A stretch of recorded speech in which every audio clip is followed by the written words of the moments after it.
प्यारे विद्यार्थियों, आज हम आपको बताएंगे आर्टिकल के बारे में जिसे AND कहते हैं। इसका यूज कैसे करें, कहाँ पर ए लगता है, कहाँ पर एन लगता है, कहाँ पर डी लगेगी, तो इस बारे में आपको बताया जाएगा।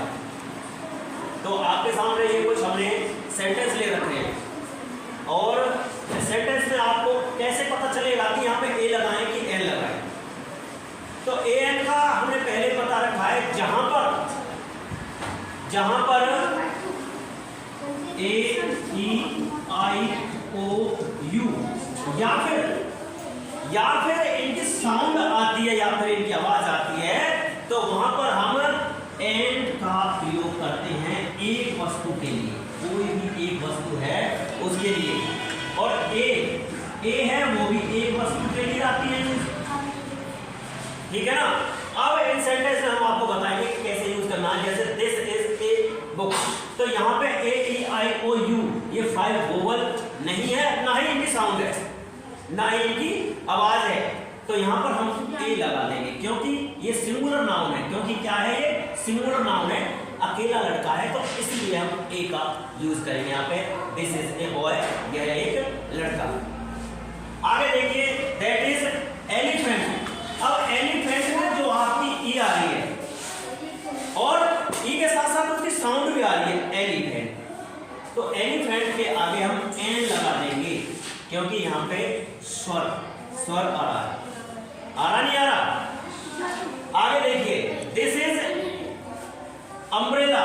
अम्ब्रेला में क्या आ रहा है, ए की आवाज आ रही है, यू आ रहा है, ए की आवाज आ रही है, तो यहाँ पर भी क्या लगा देंगे हम, एन लगा देंगे क्योंकि सिंगुलर नाउन है, एक अम्ब्रेला है। अब यहाँ पे देखिए, black Ganga is a Holi river, Ganga एक पवित्र नदी है, तो यहाँ पर क्या है, स्पेसिफिकेशन कर दिया इसे क्योंकि एक विशेष है, ये औरों की तरह नहीं है, तो यहाँ पर क्या लगेंगे, THE, the Ganga is a Holi river. इसे विशेष बनाने के लिए THE का प्रयोग हुआ, द का प्रयोग किया गया। अब देखिए, इसमें एक कंफ्यूजन है, दिस इज यूनिट बुक। अब यहाँ पे यूनिट आया है, लेकिन इसमें यू में यू आ रहा है, ना कि किसी स्वर की आवाज आ रही है। A-E-I-O-U किसी की आवाज नहीं आ रही है, यू तो लगा हुआ है इसमें, बट इसकी आवाज नहीं है, स्वर की आवाज नहीं है। साउंड किसका आ रहा है, कंसोनेंट का आ रहा है, व्यंजन का आ रहा है, यू। ये क्या है, ये अपने आप में क्या है, कंसोनेंट है, व्यंजन है, और जब व्यंजन की आवाज आए तो वहां पर क्या लगाएंगे, हम ए लगाएंगे, ना कि एन। आया समझ में?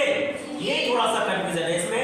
जब यदि स्वर की आवाज में आकर A-E-I-O-U आने पर भी यदि उसकी आवाज नहीं आती है और कंसोनेंट की आवाज आती है, व्यंजन की आवाज आती है, तो हम वहां पर ए का प्रयोग करते हैं, ना कि एन का प्रयोग करेंगे। आगे समझ में ये बात? तो इस तरह हम A-N-D का प्रयोग करेंगे, और जहां पर कंसोनेंट लगा होगा और उसकी आवाज भी होगी तो वहां पर ए लगा देंगे, जहां पर वोवल लगा होगा उसकी आवाज भी होगी वहां पर एन लगा देंगे, और जहां पर वोवल भी होगा बट उसकी आवाज नहीं होगी तो वहां पर हम ए का यूज करेंगे। तो यहां पर एक छोटी सी बात हो रहा है,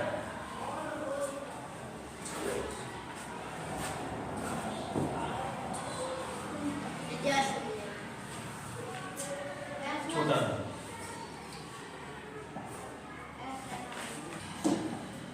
तो यहां पर एक सेंटेंस और मैं राइट करता हूं, जैसे ही इज एन ऑनेस्ट बॉय। अब यहां पर देखिए, यहां पर एच आ रहा है, लेकिन ये बोलता ऑनेस्ट है।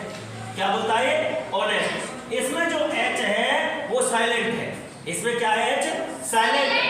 He is an honest boy, an honest boy, he is an honest. Honest, O की आवाज आ रही है, ओ की आवाज आ रही है, ऑनेस्ट, ओ की आवाज आ रही है, ना कि एच की आवाज आ रही है।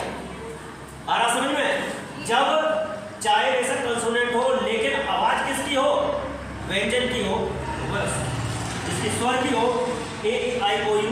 यदि स्वर की आवाज है और व्यंजन आ रहा है तो भी हम एन लगाएंगे, तो भी हम क्या लगाएंगे, एन लगाएंगे। तो यहाँ पर आपका कंफ्यूजन यहाँ पे दूर हो गया कि यदि आपका वोवल आता है, स्वर आता है और उसकी आवाज नहीं होती है तो ए लगा देंगे, और यदि कंसोनेंट आता है लेकिन उसकी आवाज वोवल में होती है, जैसे ओ लिखा हुआ है, ऑनेस्ट आ रहा है, तो हम एन का यूज करेंगे। ही इज एन ऑनेस्ट बॉय, वह एक ईमानदार लड़का है।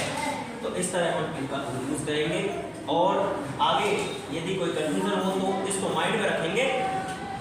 आया समझ में सभी को? जी। ओके।